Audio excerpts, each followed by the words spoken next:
ప్రభు నామం స్తోత్రములు. SRK channel వీక్షకులందరికీ నా హృదయపూర్వక వందనం చెల్లిస్తున్నాను. ప్రకటన గ్రంథ ధ్యానములలో భాగంగా ఈరోజు 6వ పాత్ర ఉగ్రతను గురించి తెలుసుకుందాం.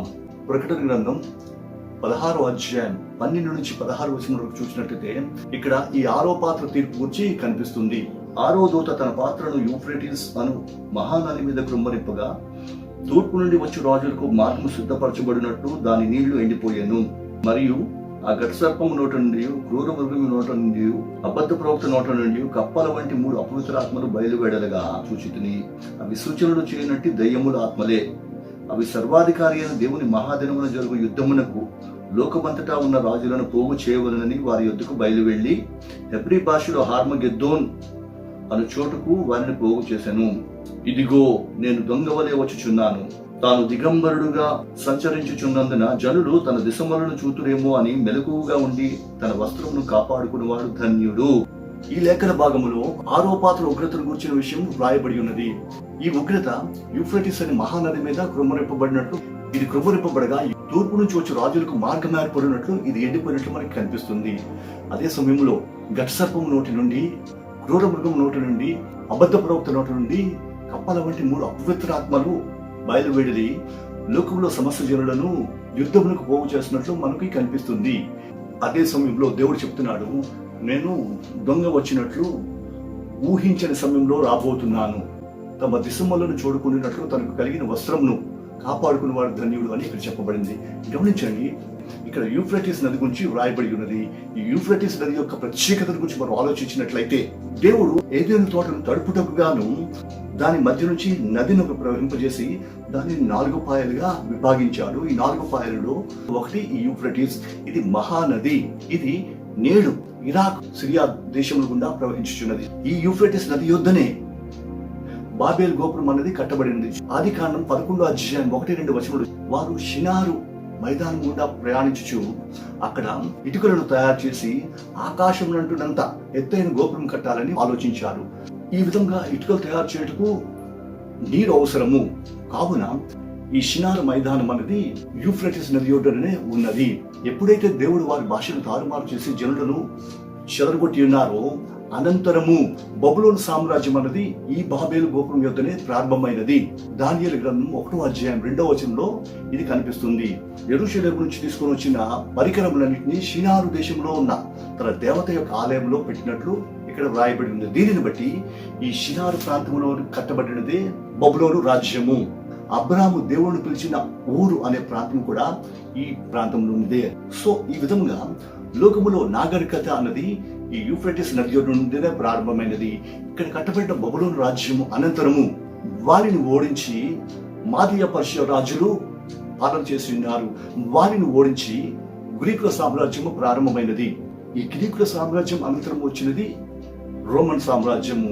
ఈ విధంగా 4 సామ్రాజ్యములు ఇక్కడ నుంచే బయలుదేరినవి. అయితే ఈ 4 సామ్రాజ్యములలో వారి పాలనా విధానం అన్నది వేరువేరుగా ఉండినది.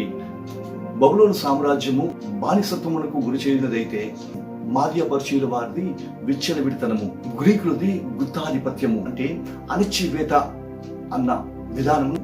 అదే విధంగా రోమనులది విభజించి పాలించే విధానము. ఎందుకు ఇలా జరిగిందంటే వారిని నడిపిస్తున్న వారి దేవతల విధానములు అవి.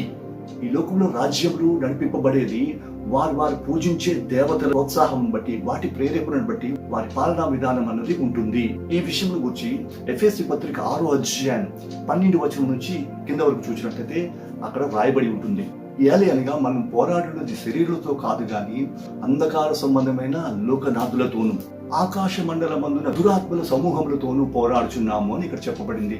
దీనిని బట్టి లోకమును, రాజ్యములను నడిపించేది ఈ దురాత్మ శక్తులు. వీటిని గురించిన వివరణ 6వ బోర తీర్పును గురించిన వీడియోలో చూడవచ్చు.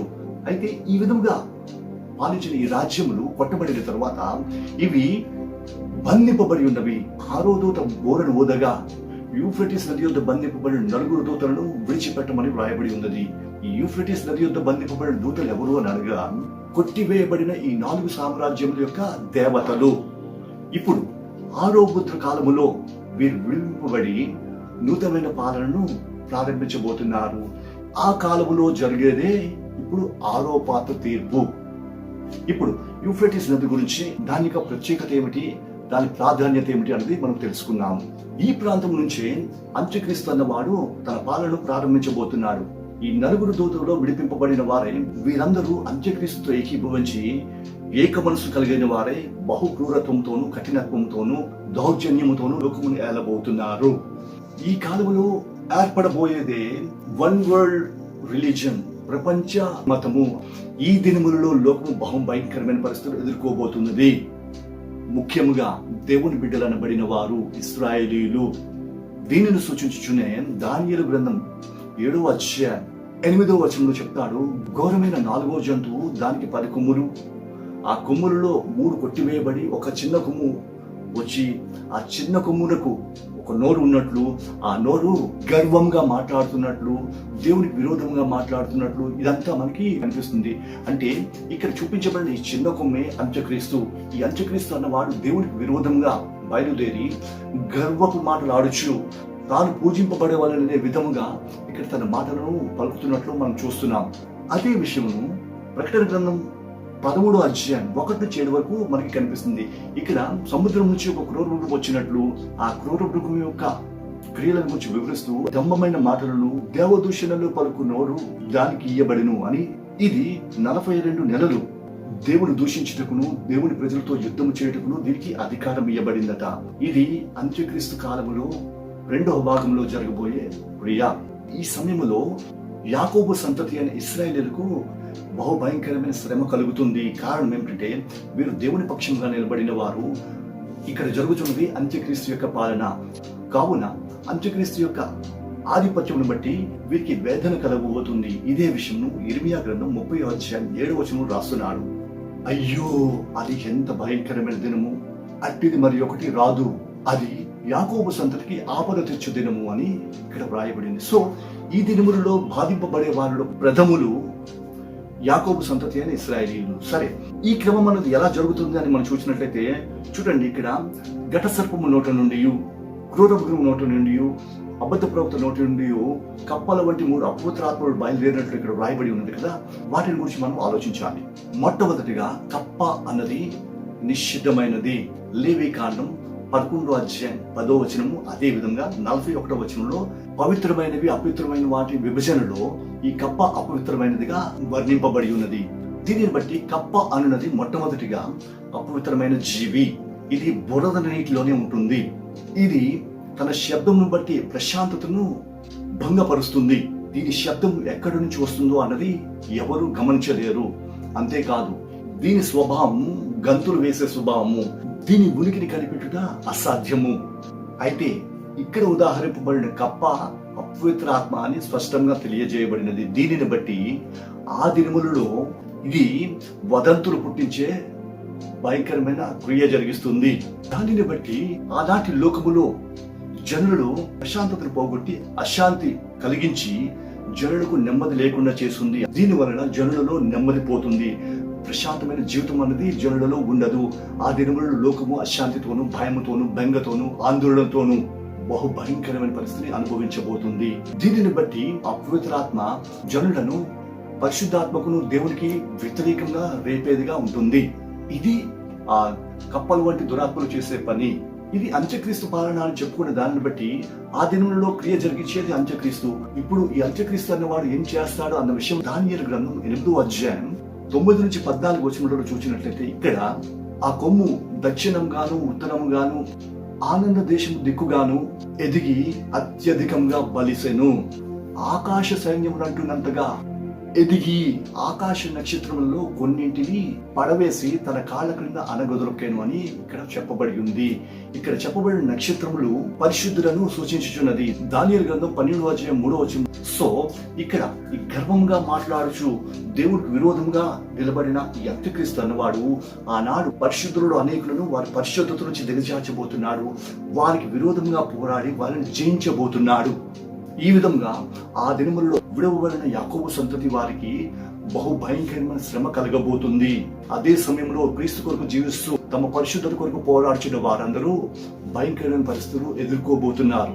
అదే అధ్యాయము 23-25 వచనంలో ఇక్కడ ఈ విషయమును క్షుణ్ణముగా రాసి ఉన్నాడు. ఆ దినములలో దేవుని ప్రజలకు విరోధముగా బయలుదేరి దేవుని యొక్క బిడ్డలైన వారిని, దేవుని కొరకు జీవిస్తున్న వారిని బలవంతముతో నాశనము చేస్తాడట.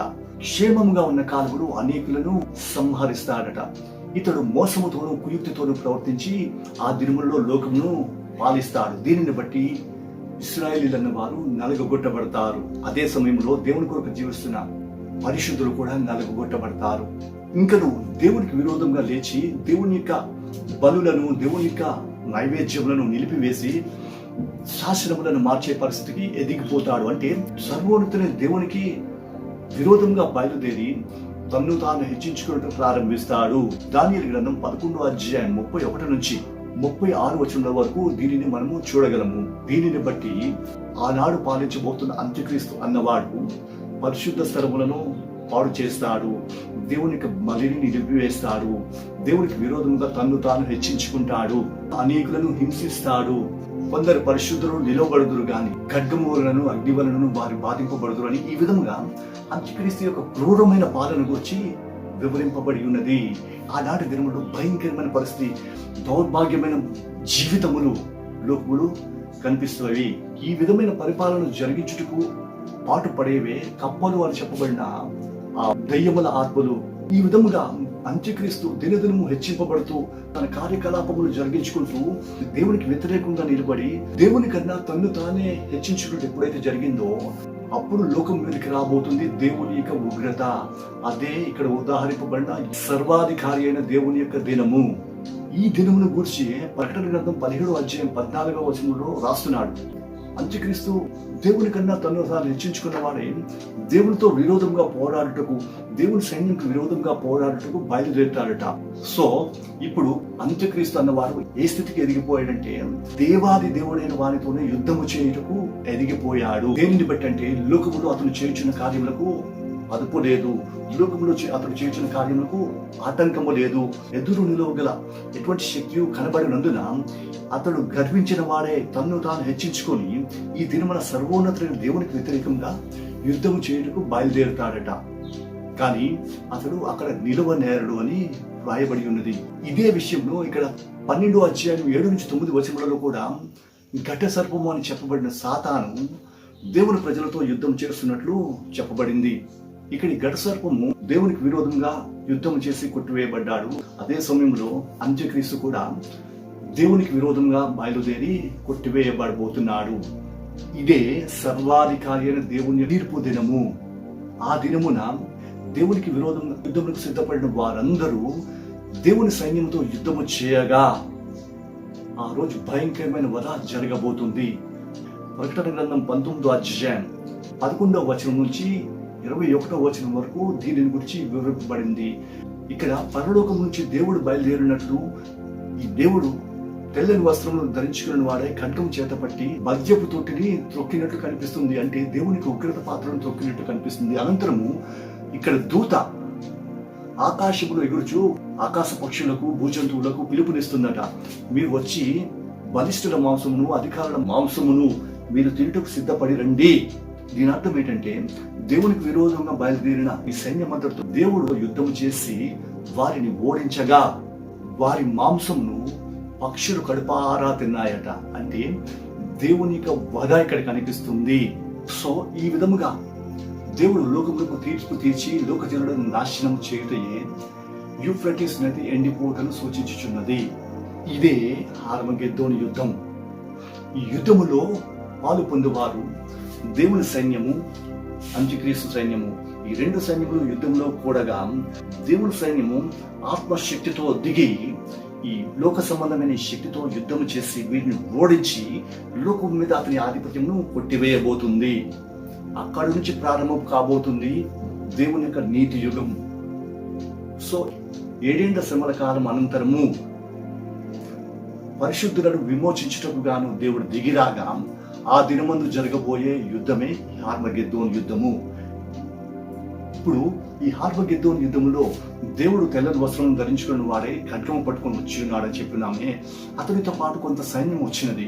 ఈ విధంగా వచ్చిన వారు ఎవరు అని మనం చూసినట్లయితే గొర్రె పిల్ల అయిన యేసుక్రీస్తు ప్రకటన గ్రంథం 17 అధ్యాయం 14 అదే విధంగా అతనిని వెంబడించిన వారు ఎవరు అంటే, ప్రకటన గ్రంథం 14 అధ్యాయం 1-4 గొర్రెపిల్ల సీయోను కొండ మీద ఉండగా ఆయనను వెంబడించిన వారు ఆయన నామమును ఆయన తండ్రి నామమును నొసట యందు లెక్కింపబడిన 144,000 మంది. మరియు 4 స్త్రీ సాంగత్యమును అపవిత్రులు కాని వారును స్త్రీ సాంగత్యమును ఎరగని వారునై ఉండి గొర్రెపిల్ల ఎక్కడికి పోవును అక్కడికి వెళ్ళను వారు ఆయనను వెంబడింతురు. వీరు దేవుని కొరకును గొర్రెపిల్ల కొరకును ప్రథమ ఫలముగా ఏర్పరచబడిన వారు. ఎవరు వీరు అని మనం చూసినట్లయితే అదే ప్రకటన గ్రంథం 7 అధ్యాయం 4-9 అదే విధంగా 13-14 ఇక్కడ ముద్రింపబడిన వారు కనిపిస్తున్నారు. ఇశ్రాయేలీల 12 గోత్రములలో నుంచి ముద్రింపబడిన వారు 144,000 మంది. అదే విధంగా 9 ప్రతి జనములో నుండి ప్రతి వంశములో నుండి ఆయా భాషలు మాట్లాడు వారిలో నుండి వచ్చి ఎవరునూ లెక్కింపశక్యము కాని గొప్ప సమూహము కనబడెను. వారు తెల్లని వస్త్రములు ధరించుకున్న వారై ఖర్జూరపు మట్టలు చేత పట్టుకొని అని ఈ విధంగా వివరింపబడింది. 13-14 ఇక్కడ దూత వీరిని గురించి వివరిస్తుంది. వీరు మహాశ్రమల నుంచి వచ్చిన వారు గొర్రెపిల్ల రక్తంలో తమ వస్త్రాలను ఉదుక్కుని వాటిని తెలుపు చేసుకోండి అని చెప్పబడింది.